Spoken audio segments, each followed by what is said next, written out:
Backstage frustration over NXT releases. We've got an update on the WWE 2022 draft. WWE had no plans to unify the WWE tag team titles. Stay tuned on the news. So first up on the third news video today, it's not Adam joining Andrew for this one, it's someone else, but it's been reported on the Wrestling Observer newsletter because it's a Friday, Andrew. It is. He likes to drop a steaming hot dump of news on us, doesn't he? He does. We love our Friday news. But it's been reported that NXT officials and creative had no idea about some releases, and there's a lot of backstage frustration over them. Indeed, yeah. So one of them being Malcolm Bivens, who was obviously the manager of Diamond Mine. Recently, we saw a little bit of dissension within Diamond Mine, frustration between Roderick Strong and the Creed brothers and everything as well. And yeah, apparently NXT creative had no. Yeah, Malcolm Bivens was being released. They were still working on stuff. In fact, Dave Meltzer said that he was told that creative at NXT had no idea, and they were still actually working on a continuation off that angle on the day he was released, and the day they found out about the release, which is crazy. It's crazy. And especially I think because as well, when we heard that NXT, it wasn't going to be almost like the separate independent thing that it was, that Triple H had sort of reign over, that was his thing. It's all together now. And to see that there's some kind of I don't know, there seems to be a lack of communication somewhere that this is going to happen. And I mean, this is a big thing too, because I think sort of Bivens was very much universally beloved, I think. Everyone was kind of shocked that he was gone, and people really liked him, and he was being finally used properly. Yeah. In the past 2 years, he was rarely on NXT TV. He's now finally in a stable with Roderick Strong, the Creed brothers, and it was working, and then he's gone like that. And that's it. You must be really frustrated as a writer where you've been planning the storyline. Yeah. Like, okay, we've got these talents. We're going to do this with them. We're going to do that with them. I mean, we say that are they planning months of TV out in advance? No. No. But you come into work and you get told, he doesn't work here anymore. And then you've got to change your plans. It would be really frustrating. And speaking of frustrations, it seems that wasn't the only one backstage, with Dakota Kai's release coming as a shock to many, many people, especially some of her colleagues in the locker room. Yeah.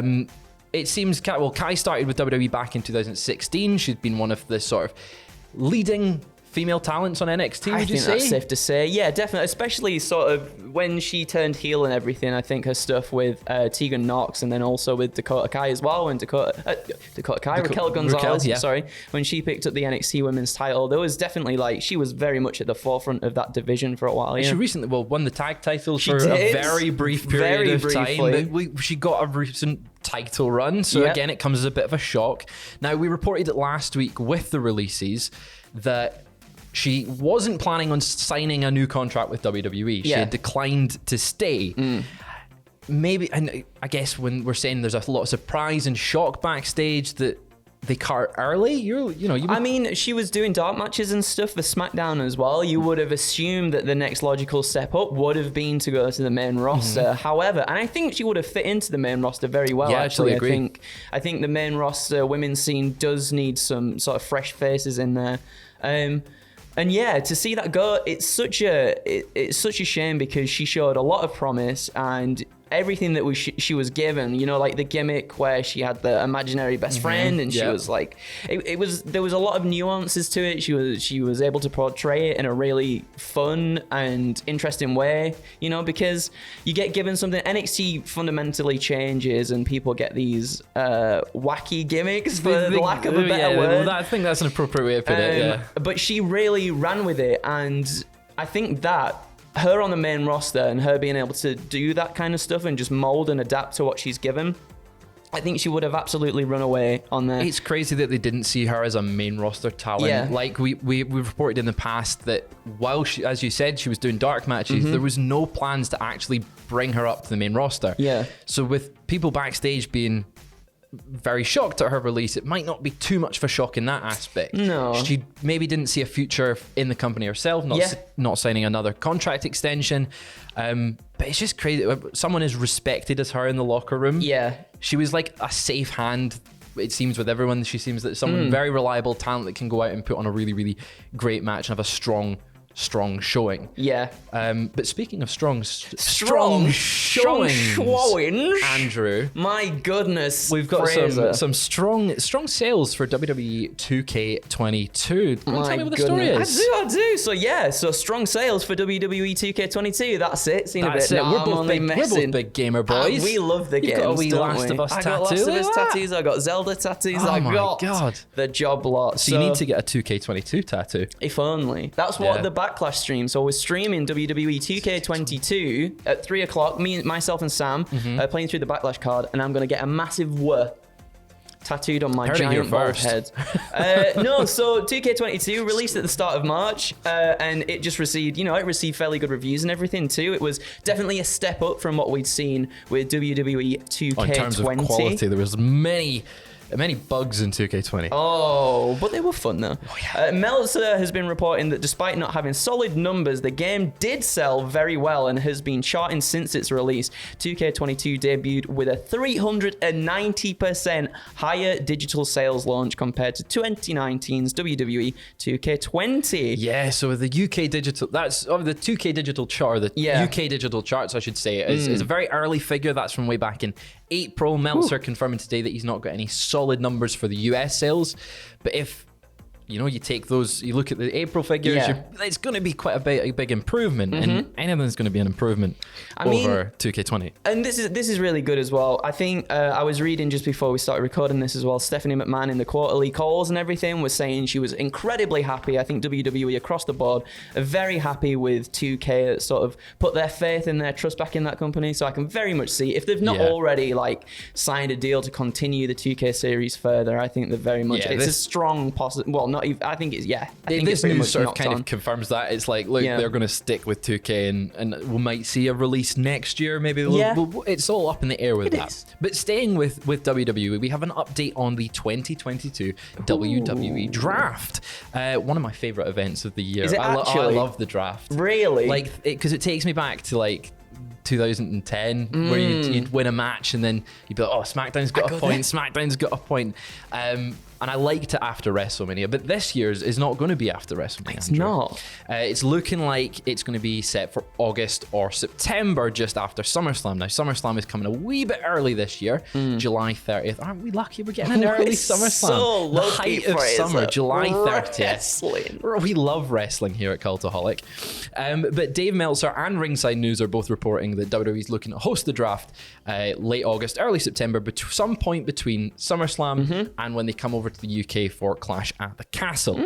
Is there anyone you'd like to see jump brands? Who do you think is going to mix it up? Well, this is the thing, and I think this is very much a good thing, it coming a little bit earlier, because I think we're almost getting to the point now, especially on SmackDown, where Roman Reigns is running low on a few challenges at the moment, or a few credible challenges at least. So I think this is a very good idea to do it a little bit earlier before things do genuinely start to feel a little bit stale with that title reign. Not that I think they do good things to mix it up and to actually keep it fresh, but we need some new challenges, don't we? And I suppose on SmackDown side, you've just got Drew right now, and he's kind of being positioned as that big star that could. Drew standing over in the corner over there, actually.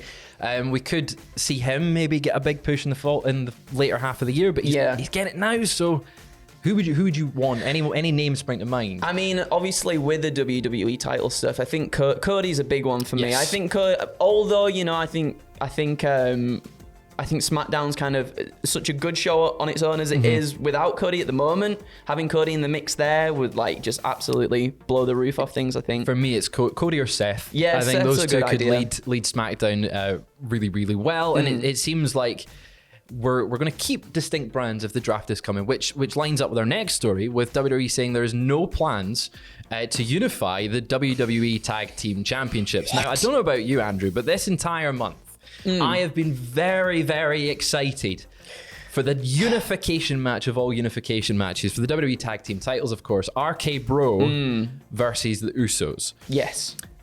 It seems like that was all a facade. All gone. despite advertising it for the whole entire month, pretty much. Dave Meltzer reports again that at press time, it is just a 6-man tag team match. So we're seeing the Bloodline, RK Bro and Drew McIntyre.